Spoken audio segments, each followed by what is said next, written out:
Hello everyone! Today we have Am I the Butthole subreddit. And honestly, most of the stories are from the buttholes. Am I the butthole for not feeling sorry for my wife when exactly what I told her would happen happened? We have an old house. There is a 5-inch wide horizontal ledge on the stairway to the basement. She likes to store stuff there. I have been telling her for years it's a bad idea. Whenever I go downstairs to do laundry or put away groceries in our pantry, I make sure that the ledge is empty. She always says that it's just handy and that she always means to clean it up. I find all kinds of crap there. Bottles, jars, open boxes of garbage bags, lighter fluid, you name it. She came in from the backyard where she was gardening to use the bathroom. On her way out, she went downstairs for something. I heard her fall and then scream. After we got home from hospital where they reattached her toe, I asked her why she thought that leaving her garden shears there was a good idea. She said that I'm being a butthole for saying I told you so. I didn't. I just asked her why she did it. I feel very bad that she got injured. I feel terrible that she feels dumb for leaving a heavy, sharp object where it could fall easily. I feel crappy that I didn't see them in time to put them somewhere safe. None of that means what happened wasn't entirely predictable and entirely her fault. Once again, for the cheap seat, I did not say I told you so. Am I the butthole for asking about her thought process? She already explained her thought process. You're not a butthole, but I don't think this kind of question is very smart.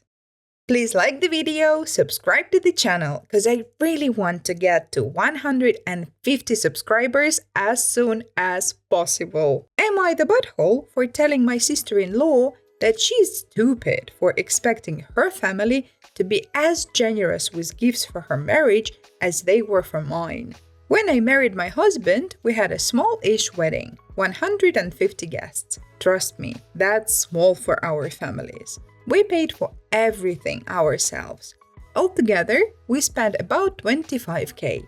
It was in our budget and we had saved up for it, and that included everything. My dress, the wedding party's dresses and tux rentals, catering, you name it. We paid and came in under budget. Our guests were family and close friends, the way it should be. And they were generous with gifts, both from our registry and cash in envelopes. When everything was said and done, our house was filled with great stuff we needed, and our savings were several $1,000s over where we started before we paid for the wedding. My husband's sister just eloped in February, and nobody found out about it until early April when she sent out links to her wedding registry. Not too many people have bought anything off of it yet, and she's getting upset about that. All she talks about whenever we speak is how cheap everyone is. Every conversation leads back to the same topic.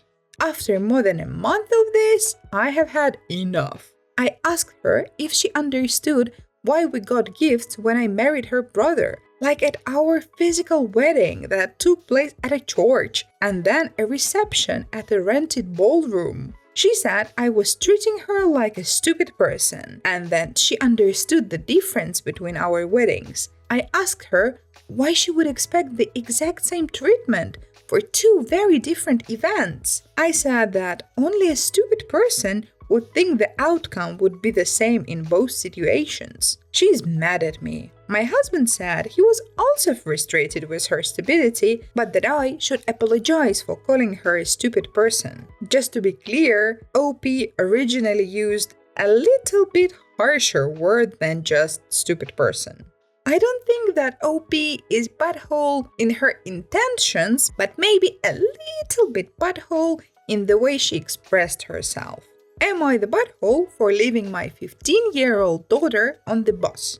I am 41 and I have a 15-year-old daughter. Let's call her Beth, with my husband. On the weekends and after the work during the week, primarily we use public transportation.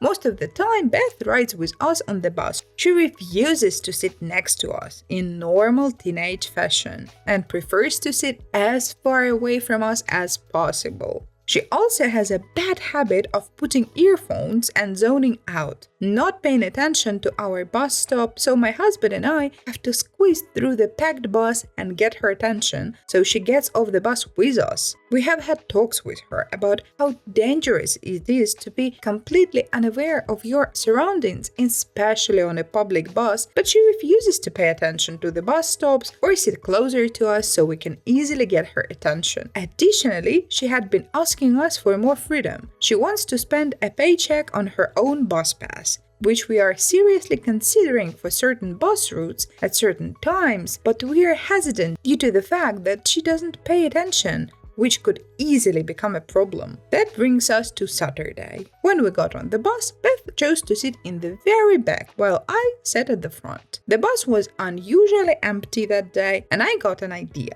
The next bus stop was a stop in front of our house, and I exited the bus, but Beth did not. She was not paying any attention. Immediately after, I followed Bus down the road to the next stop. It was the bus terminal, and met the bus there. I was prepared to board again to get her, but she exited. She was angry, saying that I had abandoned her on the bus and that she was terrified when she looked up and didn't see me there. I apologized for scaring her, but explained how dangerous it is not to pay any attention to what's going on around you. I told my husband at home, and he agreed that it was a justified lesson to teach. When Beth went to her grandparents' house, or my parents, and told them and my sisters about the accident, they called me a butthole. Because from our side, Beth wants her own city bus pass, but when we ride with her, we have issues getting her to pay attention and stick with us. I left her on the bus at the second to last stop of a bus route that I knew was guaranteed to stop at the terminal, and I followed it there. She was not alone for more than 4 minutes on a bus